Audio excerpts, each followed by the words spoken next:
신경으로 먼저 신앙 고백하도록 하겠습니다.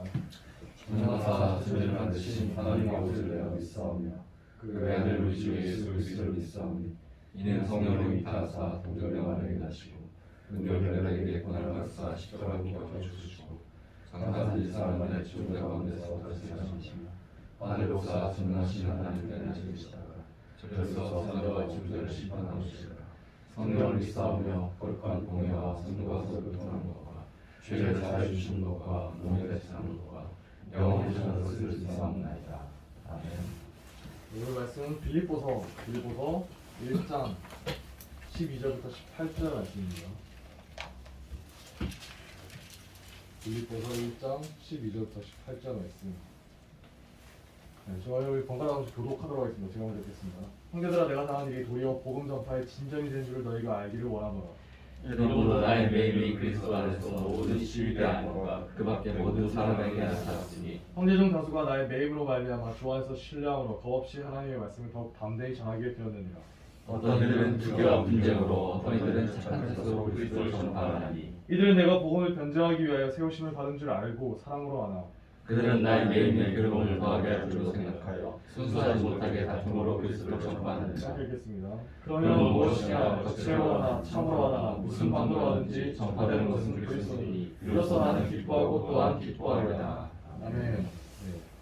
동양 고전에 있는 말 중에 이불변, 응만변이라는 말이 있습니다. 이게 무슨 말이냐면 이제 호치민이라는 사람이 베트남의 국부라는 호치민이라는 사람이 주한 말인데 내 안에 변하지 않은 한 가지를 세워서 거기에 그걸 기초로 해서 1만 가지 변화에 대처할 수가 있다.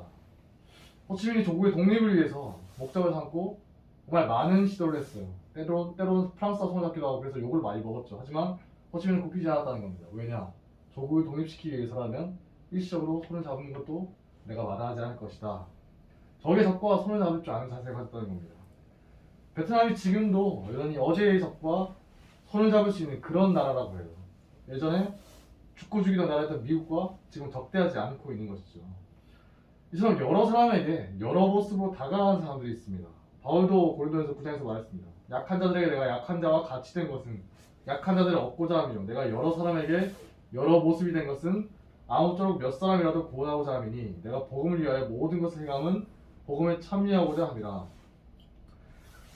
자기 안에 변하지 않는 확고한 원칙이 있다면 일종의 실력이라고 할 수 있죠. 영적인 실력이 있다면 어떤 상황에도 맞춰갈 수가 있다는 겁니다. 그리고 또 어떤 게 있겠죠?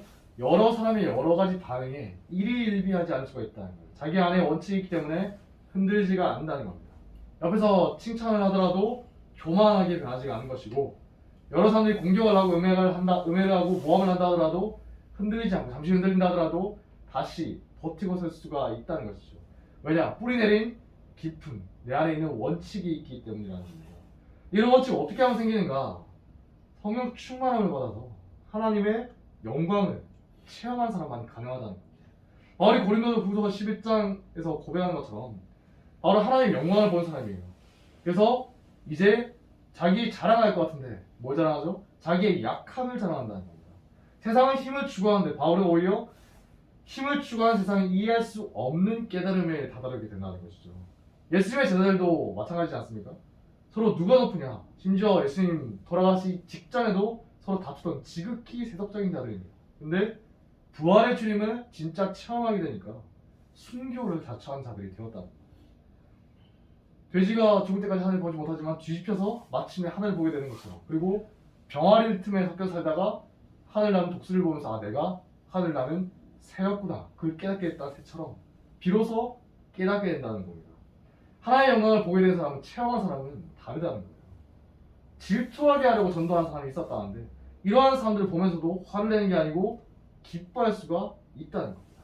물론 바울이 빌립보서 뒷부분에 보면 알겠지만 3장에 보면 정말 복음을 거스르는 자들에 대해서 개라고까지 칭할 정도로 바울의 성격이 죽은 게 아니에요. 이 사람 정말 우리가 알고 있듯이 젊었을 때 그 성격 여전히 살아있는 사람입니다. 하지만 그걸 초월하는 사람이라는 것이죠. 하나님의 영광을 본 사람은 이처럼 달라질 수가 있다는 겁니다. 소명을 마음에 품고 있기 때문에 다양한 상황에서도 낙심치가 않는 그런 삶이 될 수 있다는 것이죠. 그리고 잠시 잘 된다고 해서 그리고 높아졌다고 해서 내가 어떤 위치에 있다고 해서 교만하거나 자만하지도 않습니다. 왜냐? 언제든지 상황은 바뀔 수가 있기 때문입니다. 우리 주변에 한숨 나오게 하는 사람이 있을 수가 있습니다. 분통이 터지는 상황에 처할 수도 있고요. 유혹이 닥쳐오고 고난이 닥쳐오고 셀 수 없이 많은 상황들이 우리에게 기다리고 있다는 것입니다. 하지만 꺾이지 마시고 자만하지도 마시기 바랍니다. 셀 수 없이 많은 정말 1만 가지 말로도 부족한 그런 변화에 처하게 될 것인데 우리 안에 변하지 않은 한 가지 원칙을 붙잡고 끝까지 가시기 바랍니다. 하나님께서 반드시 갚아주실 것이고 심판하실 것이고 문제를 풀어주실 것입니다. 그때까지 꺾이지 않고 믿음으로 버티는 불굴의 성도들이 되시기를 주님의 이름으로 축복합니다. 기도문으로 마무리하도록 하겠습니다. 하늘에 계신 우리 아버지여 이름이 거룩히 여겨주시오며 나라의 왕수여 뜻이 하늘에서 이루어지듯이 땅에서도 이루어지이다. 오늘날 우리에게 일용할 양식을 주옵시고 우리가 우리에게 죄 지은 자를 사하여 준 것 같이 우리 죄를 사하여 주시고 우리를 시험에 들게 하지 마옵시고 다만 악에서 구하옵소서. 내게 나라와 권세와 영광이 아버지께 영원히 있사옵나이다. 아멘.